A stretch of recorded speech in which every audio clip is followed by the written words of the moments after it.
Tukisalia tu kwenye kaunti ya Bungoma, serikali ya kaunti ya Bungoma kupitia Wizara ya Kilimo imezindua usambazaji wa mbegu, mbolea na pembejeo zingine za kilimo kwa wakazi wa kaunti hiyo wenye mapato ya chini.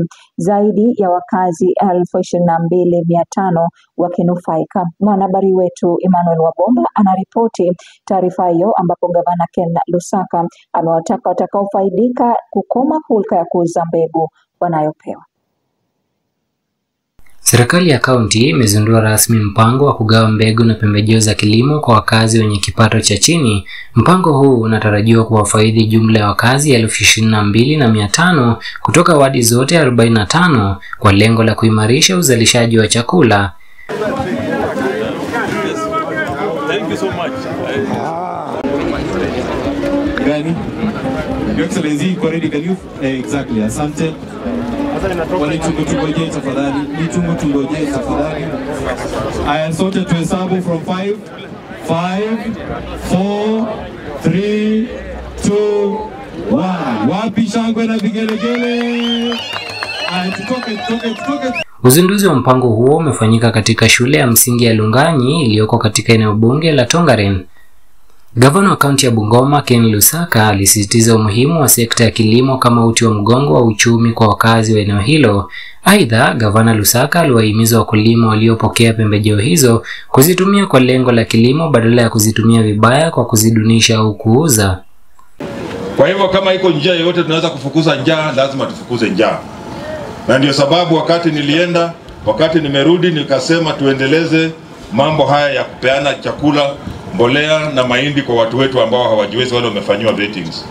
Na nakubali kwamba kweli namba imekuwa chini kwa sababu ya budget, lakini komiti iko hapa. Nataka niwaulize, kwa sababu mwaka huu mbolea tumenunua kutoka kwa serikali, ile subsidized fertilizer, na county government ikafanya further subsidy kupeana bure. Kwa hivyo mwaka ujao nataka niulize, kama Mungu akipenda, tuongeze namba hii ifike watu 700 beneficiaries in the whole county. Kwa hivyo hii tumezindua leo Monday, na hii mmeona lori imekuja hapa. Kila ward inaenda kupata mbolea yao leo ili kuanzia kesho ama Jumatatu muweze kupeana.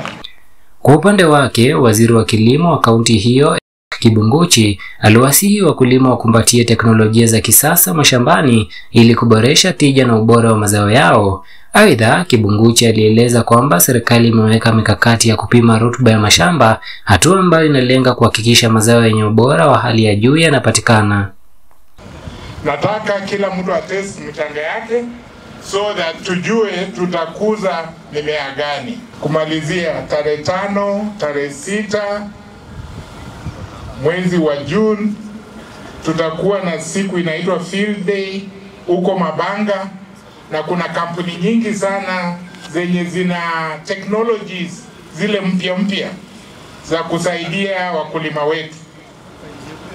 Nataka hiyo wakati ikifika, wakulima wote waje Mabanga wajionee ni technologies gani, ni seeds gani zinafanya vizuri na zinafanya vizuri wapi, so that tuanze kutumia technologies za saa hizi kukuza mimea yetu.